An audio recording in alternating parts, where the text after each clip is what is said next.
All right, here we go, man. I am here with the man himself, Nate Dog. We go back. What's going on, Jack? Man, chilling, bro, man. Like I said, I'm very impressed, bro. Tell everybody is what you do. Man, introduce yourself to the world, to everybody who might not know who you are, brother. Hey, man, I appreciate it. My name is Nate Nathan Brewer. I'm the owner and CEO of Expanded Horizons for Life. It's a travel agency.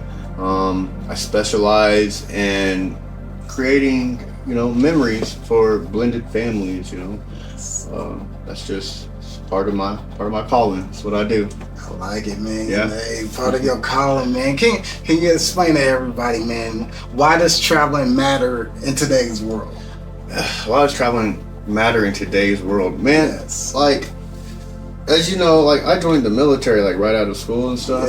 Yeah. Like, I had the opportunity to travel the world and experience a whole bunch of stuff, but, like, I never really got to do it for, like, leisure, to have fun. Yeah. It was always, Nice. like, at work. Right. And so, you get out of the military and you come back home to Kansas City. Yeah. And, you're like, you got to deal with all the seasons. All that, yeah. You're like, I want to see a beach, or, Right. But I just really started thinking, and how can I have this? How can I have this lifestyle? I know it's meant for me because it's in my soul and stuff. So, I started to really change my mindset and stuff, and Man. that's why I travel. I love it. Like, it seems like you got a deep passion for it, man. A deep passion. Of course. What are some of the passions you share just from traveling, right? Because I know it's something you love to do, right? We talked off camera about the experience of traveling, right? How it's not more about the materialistic world that we live in, that people are caught up in, the physical world, right? Which is the lowest plane of reality in itself, right?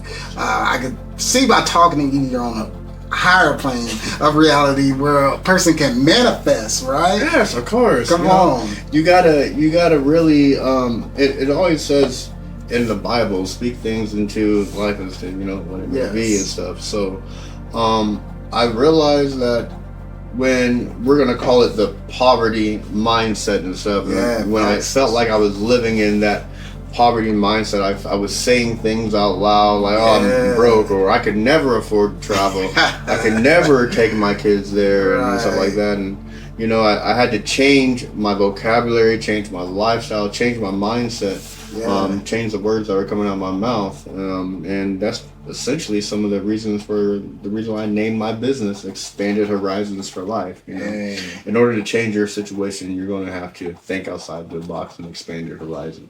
That's facts, man. That is very profound because you really have to change your perspective, right? And see many perspectives, right? The society we live us is a social programming to the point they want us to be in a box, right? Yes. They want us to follow the same system, right? And it's like, here, do this.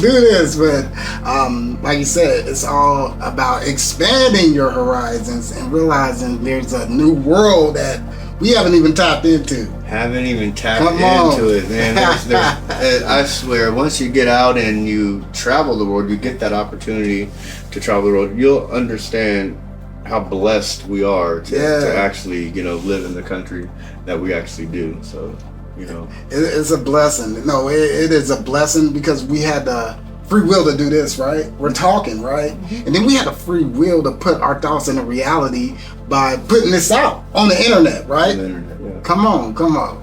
Tell me what are some of your traveling dreams, right? Like some of your traveling dreams as we speak right now. I believe everybody has a bucket list, guys, and stuff like that. But, mine is specifically, I want to get to Egypt. I want to see the pyramids. Okay. I want to see the Christ the Redeemer statue. I think that's just, awesome. And I wanted to go back to Japan. That was my Japan. That was my very first duty station while I was in the Marine Corps. Yeah. And I got the opportunity to climb Mount Fuji a couple of times. Mount Fuji. And I know a lot of people that, you know, I hang around or have been around, they've probably never had the opportunity to do something like that. I've done it 3 times. 3 times. So I would love to be able to do it one more time as a civilian with my family. Yes. That's what it is. I want to be able to create memories. Come on. Create memories for my family and stuff like that. So that's what it is. The experience. Hey, tell me on a physical level, you know, anatomy and physiology, I like studying that. What was that like, you know, climbing that mountain? What on the spiritual and physical level, man? Like, what was that like? Well, I mean, for real. Given the circumstances, being in the military, it was for, you know, PT, physical training and stuff like that. So they didn't make it fun at first, you know. It was a very fast paced one of the times we went up there. But I'm gonna tell you this, like one other time I went up there, we was able to take our time, actually be able to enjoy the stuff, and like, you know, some of the, you know, the physical things like climbing up a mountain, you know, you have to deal with the altitude, harder to breathe and stuff. But I'm gonna check I climbed this mountain probably about like 20 years ago. 18 years ago, right? And I can still vivid in my head. Standing on the top of this mountain, there's clouds right here, and then there's an airplane right here. Oh, damn. Yeah. Oh. At the top of the mountain right here, there's clouds right here, and there's airplane right here. Oh, shit. And I'm just looking out over all of God's glory. It is an awesome moment, and it's something I'll probably cherish to the day that I die. That's dope, bro. Yep. The memories, the experience. Memories.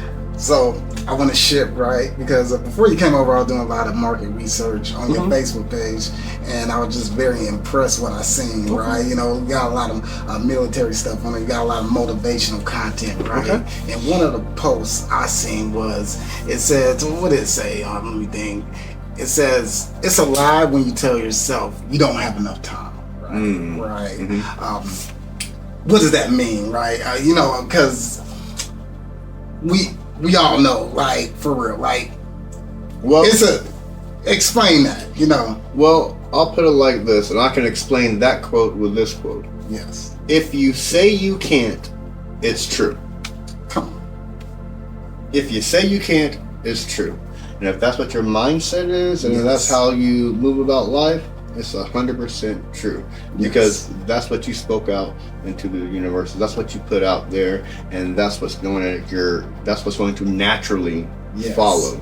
So when you change that I can't to I will, come on, to I can, and to I am, preaching. It's a different story. Preaching. It's a different story. Different story. These are affirmations, though, right? Yes. I can, I am. We speak power. I will. We're speaking power into ourselves. Exactly. So what you just implemented was when you said, tell yourself you can't, right? That's actually a subconscious belief, and we don't know that our subconscious mind is very powerful. Right? It controls our whole state of well-being. Correct. So we have to show self-compassion to ourselves and talk to ourselves with positive energy. Positive energy, right? all the time. Facts. So I really like this mind shift that you have, right? And the expanding of the mind, right? You would have to know where I came from to really appreciate where I am now. Like, there's been some times in my life where I've been in a really down and dark place. I mean, given the military history and stuff like that, I mean, it's probably, you know, a given fact. But you have to pull yourself up out of there, and you have to do it in a positive light and stuff. So, and that even goes down to the music that you're eating. I mean, the music that you're listening to, the type of people that you're associating with. If they're a negative person, and you know, hey, we from the show me state, and we always heard, you know, misery loves company, but not mine. Not mine. Right.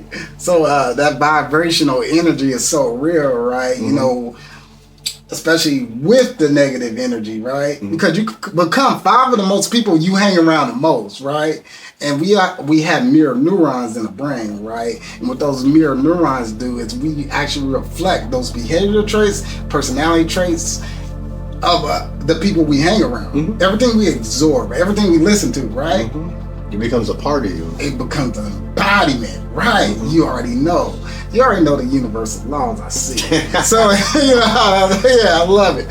So it becomes a part of you. It becomes an embodiment. So we don't just need to be on a physical diet, right? What about that mental diet, right? Mental diet, spiritual diet. Yeah. Everything. It's all important. It's a all encompassing 360 circle. It all ties into each other. Right. Mm-hmm. No, this is very, man, I love talking to you. So we're gonna shift again. I'm gonna shift because, like I said, I've been studying your Facebook page, right? And we talk about jobs, right? Mm-hmm. And one of these things was the cowardice of playing the victim, right? You get a lot of people like that, and a lot of people get tied down on their work where they take the work with them, right? They take their personal problems with them at the job. The work is stressing them out at the house, right? And one of the key things I seen on your Facebook page is it said the organization existed before you and it will continue after you, right? Yep. Well, man, give me your interpretation on that. You have to make the best of your situation and stuff like that, and quit blaming certain things for your situation. Yeah. You can't blame your job for being the job. When it comes down to it, you have to take responsibility and a lot of things. So when I say the organization existed before you, and it will be here after you. For my regular job, I work at a hospital, and I deal with a lot. Yeah. The hospital has been here in Kansas City, a staple for many of years. Hospital's still there. Yeah. Working. Okay. Managing. There's a lot of people who have came and gone, but that hospital doing what it's supposed to be doing is still there. So if you ever get into the mindset that you're too haughty for the bigger picture and stuff like that, find it a little bit harder in life to navigate certain things. But once you understand that the organization is here and it's going to stay here and I'm a part of it, you can adjust your culture that way. So no, that's facts. Many people complain about these jobs and how they're not happy. I'm like, dude, leave, or if anything, why don't you learn more about the job so you can become an asset to the job and become an entrepreneur to it? I was always told, blossom where you're planted. Blossom where you're planted. And you don't ever start off running. Some people get to the job and they're upset because they're not the manager. Right. You gotta walk before you can run, and every good leader has always been a great follower. Man, that's facts. You gotta follow the lead. You know what I'm saying? You gotta follow the lead. You don't just jump up and be the boss and and stuff like that. Yeah. So you gotta put in the work. You gotta put in the time, and that's all about what you mentally prepare yourself for. On the back end. So it's all about taking accountability. I like that. That's actually one of the next questions I do want to ask you here coming up, right? Okay. Because that was deal. Okay, so we're gonna shift, man. Okay. We're gonna shift. So we talked about these jobs, right? And they're cool. It's all right. But how important it is to invest into yourself, right?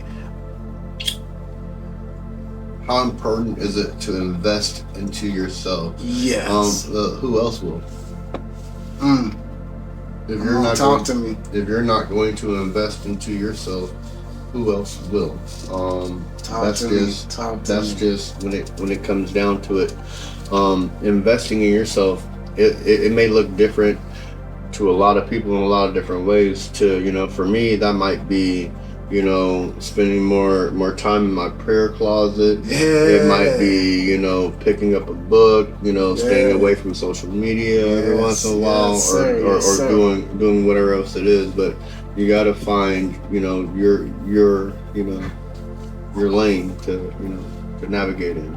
Your own lane. Mm-hmm. So you said something very profound when I doing market research on your Facebook. You said when you grow, everything around you grows, right? Do you feel that it's happening with you right now and in your past too? Because you came from a dark place, right? Mm-hmm. Sometimes you got to go to the darkness to see the light. Do you feel like everything around you is growing since you developed this expansion mindset, right? Mm-hmm. This growth mindset you developed? How is everything transitioning in your world around you? When I started this journey years ago, about 6-7 years ago, it was specifically, I heard a quote, and they said, the train is moving, right? Yeah. You're either going to get on or you're going to get off. But the fact of the matter is, the train is still moving. That's facts. Okay. That's facts. So we say all that to say, and to tie everything back in, like to the question is the foundation of successful personal growth. Reword that for me. Let's reword it. Let's reword it. Yeah. Reword that for me. Let's reword it. This is where the pause come in. Yeah. Invest in yourself, foundation. What was your question though? Okay. So my question was, when we grow, everything around us has to grow. So when you grow, everything else around you has to grow. Yes. I believe that's kind of like a law of nature. And stuff like that. I never want to be the smartest individual in the group. That means that I probably evolved and I need to go up. I'm always seeking to evolve. I'm always, when I say evolve, I'm talking like to expand, yes, to expand my territory and everything that I have going on and stuff like that. Yes, sir. You have no choice but to go or stay stagnant.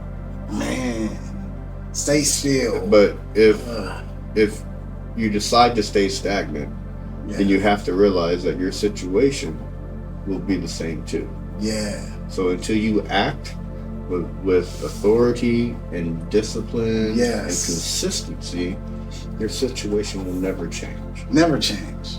And the very first part of that is to change your mindset of how you think of your situation. Right? So if you're already a conqueror, as per the Bible tells us, yes, sir, I'm already a conqueror, why would I act like I'm not? Why would I live life like I'm not? Because if I live as if I'm a bum, if I live as if I'm broke, I'm inviting that type of, manifestation in a way, whether it be a negative or a positive, in my life. Sure. So, that's kind of what I mean, by that. I love it. These are the laws of attraction, bro. You know what I'm saying? You're attracted, whatever. I said, what you do frequency becomes your frequency. Exactly. Right? You know what I'm saying? So, ideally, if I'm thinking, like you just said, I can't be a videographer. I can't be a photographer. I'm not. What do you think is going to happen, right? We wouldn't even be having this conversation. No, not at all. You would have walked past me. Hey, Jack, what's up? Hey, you know what I'm saying? We're not. No. I love the growth mindset that you're implementing, right? Mm-hmm. And I believe that everybody that comes across your presence feels that vibrational frequency energy that you have, that you emit. Appreciate it. It is factual, right? Just the way that you dress, the way that you carry yourself, man. It's a living testimony. If you were to describe a Bible quote, like maybe one Bible quote that describes your testimony, what would it be?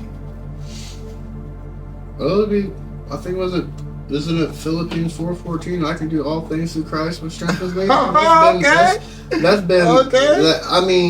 It takes a while to understand that. To some people, those may just be words, but when you really realize there's nothing that you can't accomplish without prayer and action and stuff like that, then it's once you tap into this and you understand that the sky is the limit, and you understand what faith and discipline and prayer does for you, And sky's the limit.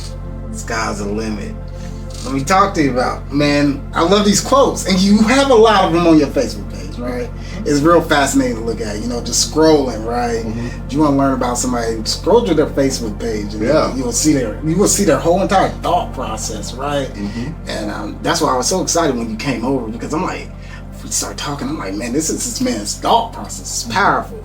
You got a quote that says, "Your happiness is your responsibility," right? It's your responsibility. Your responsibility. Your responsibility. Can you elaborate to the people on your logic? I want you to elaborate. Man, there's been some times in my life, in whether I was counseling with other individuals or whether I've experienced it myself,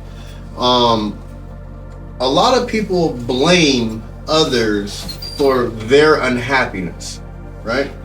Oh, I'm leaving this relationship because they don't make me happy, or they don't do this. Well, in all reality, it's not their responsibility to make you happy. Your happiness is your excuse me. Oh, you're fine too. Your happiness is your responsibility, and you're solely your responsibility alone. No, facts. I mean, facts. Now, if you have somebody in your life who is not contributing to that happiness, then you have options, you have choices to whether you need to exit them out of your life or deal with them accordingly and stuff like that. But when it comes down to it, happiness is your responsibility. And once you find that, it is your responsibility to keep that and maintain that. A lot of people may take that quote or that phrase to to mean something else, or protecting one's energy or some stuff like that. I don't know, but it is what it is. That's what I mean by it. All right, Nate, dog, this is a valuable conversation, and I appreciate your time. Hey, man, it's an honor to be with you, man. I appreciate that time, baby, because I'm learning a lot, right, from your story. You know what I'm saying? So this is great, and I can't wait to put this out. So I'm gonna ask you this next question, bro. Like, what are some of the, if I were to say, some of the frameworks for personal growth, right? Like, if I was somebody in my darkness, right, and I can't really get to the light, what would be some of your frameworks I would have to implement, maybe step by step, for a personal growth mindset? Personal growth mindset, like for me, for me personally, it starts with God, right? Oh, man, it starts with God. It starts with that relationship in your prayer closet, your quiet time. Yeah. If you're not getting the basic need met right there, that spiritual need, the rest of the steps or the rest of the process, could be kind of hard. The other thing was, obviously changing your mindset and stuff like that. And with the changing your mindset is realizing, how great you are. Realizing, seeing the royalty inside of you, seeing the king in you, or seeing the queen in you, or whatever else it is. And when you realize that, you don't usually put up with a lot of extra stuff, and you realize that, hey, this situation is not healthy, it's not happy, I'm not happy, I need to leave. Yeah, facts. And so a lot of people stay way too long in really unhealthy situations, relationships, jobs, houses, and stuff. For what? If you're unhappy, leave. That's facts, man. Let's leave. Why do you think people stay? Afraid of rejection. Probably afraid of being alone, afraid of the unknown. Maybe lack of resources, or even, let's bring it all tied back together, maybe it would be a poor mental attitude. Right? So maybe you don't have the mental fortitude to say, I need to put my foot down, or this isn't right. I need to make a stop before it becomes something more, right? So that's factual. I was listening to one of my mentors, 19 Keys, and he said something like that. He had like a diagnosis for it, and it's called poverty-induced stress disorder, where your environment actually affects your mental state because you're trapped in that environment. I'm a product of my environment. Yeah.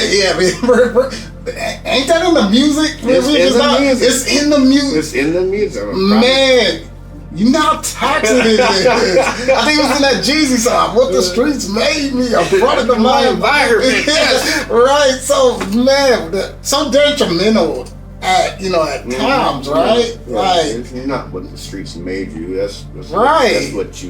That's what you decided. Yeah. Like that. But had you said, I'm better than this. And once he did, he got out of the hood. Exactly. His whole mindset shifted. It changed totally. Dressing like us. Right? Exactly. It's the mindset thing, It's like, when you were younger, you dressed as a child, you acted as a child. Yeah. And it's like that, I'm a man, I dress like a man, I act like a man, and I do things like that, so. Oh, man, no, that's facts. I believe presentation is everything, man. Uh-huh. How we present ourselves is how the public sees us. Public relations, right? PR strategies. We got to look the part. Who's going to believe us? Okay. Who's going to take us serious, right? So when we talk about looking the part, having the right attitude, right? Having the right principles, what does it actually take to become that, right? To actually become the person you want to become. We said God is a key factor in everything we do, right? Yes, sir. In everything. And I believe it keeps us humble, right? It keeps us grounded. When we say all glory to God, it keeps us out the ego state. Right? It keeps us away from like, me, I did this. No, motherfucker, God did this. You know what I'm saying? And God will take all this away from you. In a quick second. Quick second, we'll humble you. Yeah. We'll humble you, and in the same breath, bless you upon abundance like it's crazy. Yeah. We can humble you and bless you in the same breath. And we already touched on this a little bit, but like you said, we touched on the stagnation, right? And I'm just, like I said, I was researching your Facebook, and you said some believe staying in a sign of loyalty, others see it as stagnation.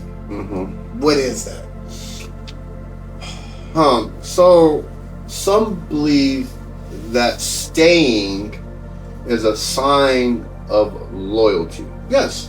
It could be a sign of loyalty, but given there's like forgiveness, given there's grace and stuff like that, but it could also be a huge sign of weakness, staying in unhealthy situations, staying in things that don't align to your moral code, staying in things that don't align with, positive, things in your day-to-day affirmation, day-to-day actions and stuff like that. Yeah.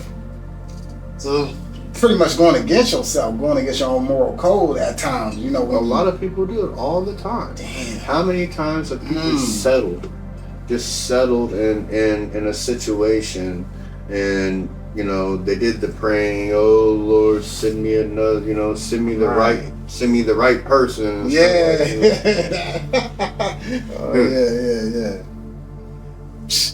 I believe you are who you attract, right?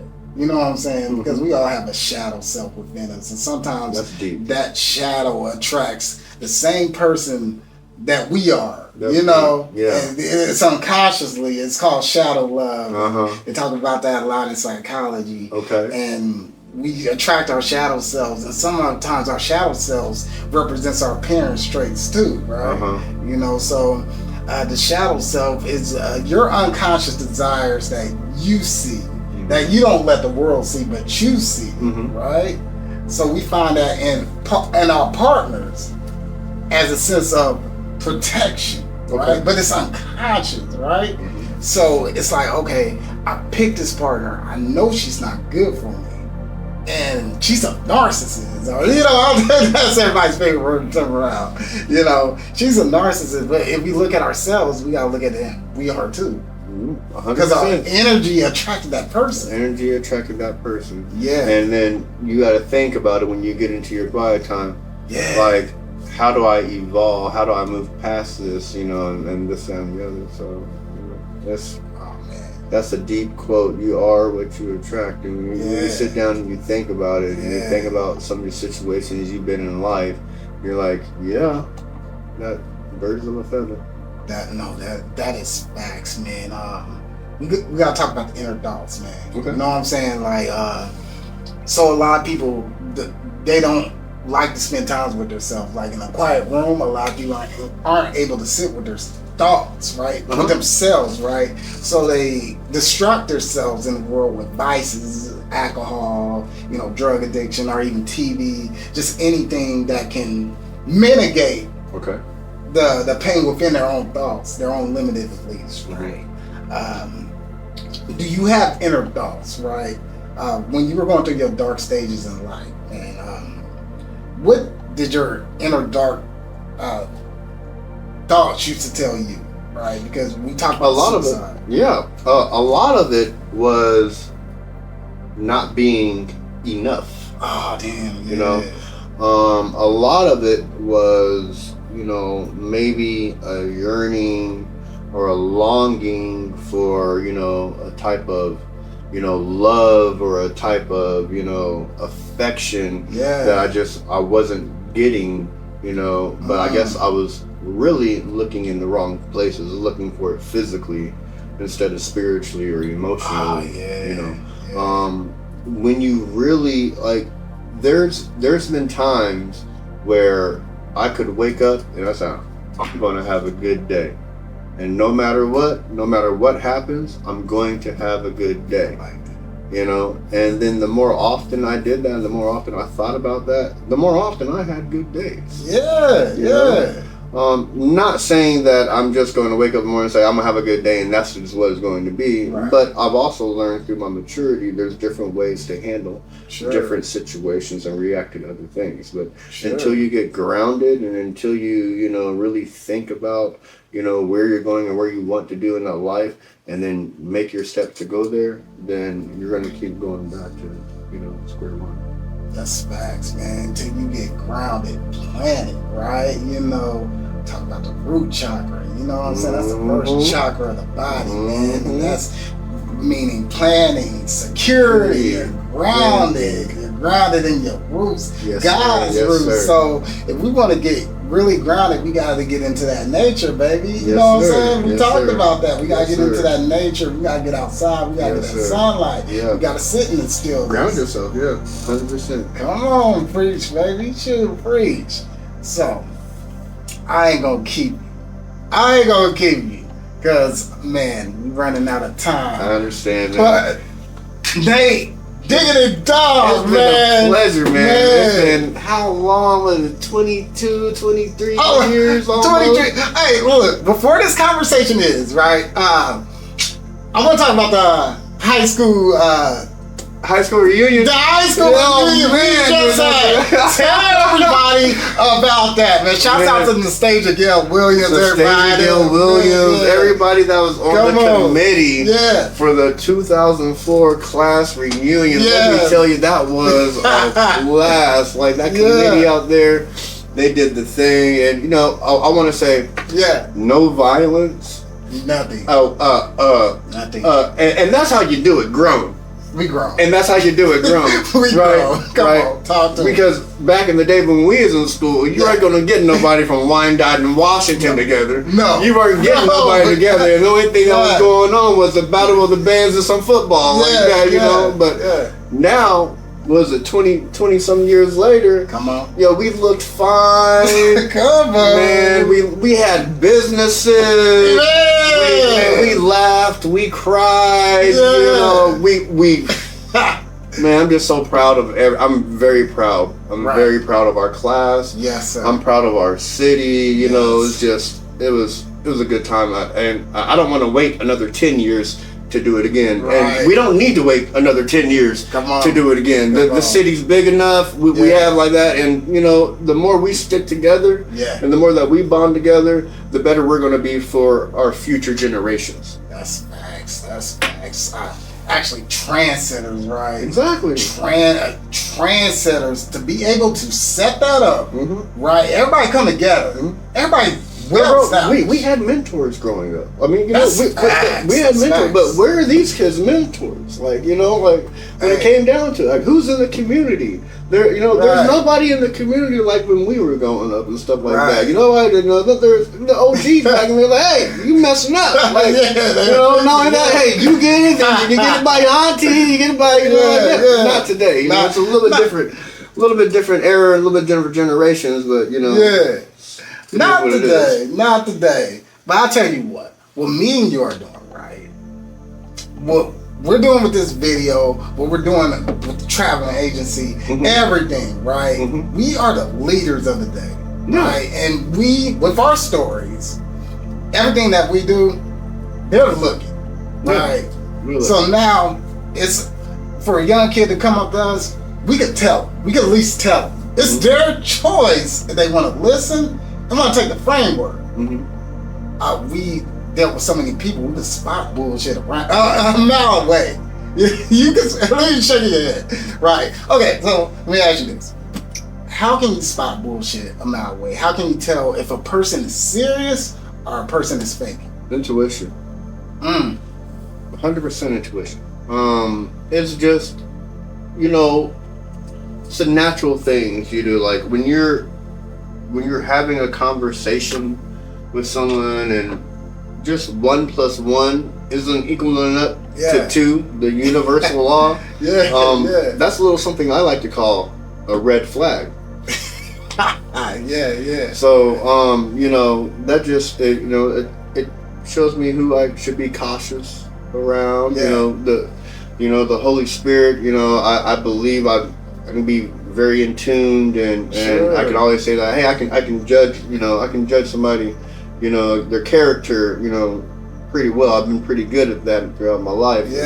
But I can't accept that for me, that, you know, has to be something from beyond, you know, to be able to give you that, to keep you safe and protected. Come on, a higher level. A higher dimension of existence, right? Which we can all tap into, right? Yeah. You just gotta have that God energy with you, man. You know what I'm saying? You gotta have that God energy with, it's all inside of us. And as long as we walk the way of God, right? You know? Yes, sir. And continue. And love. Come on, preach. And love. Bless other people, right? It's not what, see, the selfishness, right? You know, people, me, I want something, you know. No, get back to the people, right? Get value for value, right? Get back into the universe, right? The more you love to do it, it's gonna come out. God comes from love. God comes from love. God is love. God is love. Our perception of it, man. Yes. And you mean to tell me that we don't have that power in us? We got it in us. Got it. 100% got it. And once we implement that love into reality, once we expand our horizons, right? Once we expand our mindset, right? Then we get closer to God. We believe in God, right? But I would say know God, right? When you know God, right? You have that relationship. Yeah, you have that relationship. If I believe something, it could easily be challenged, right? My beliefs can be questioned. But you're yet wavering. Exactly. But the power of knowing, I know, that can never be challenged. Yeah, never challenged. Know God. Man, I do. I appreciate you having me, man. It's been a pleasure and an honor, man. I really appreciate your time. Man.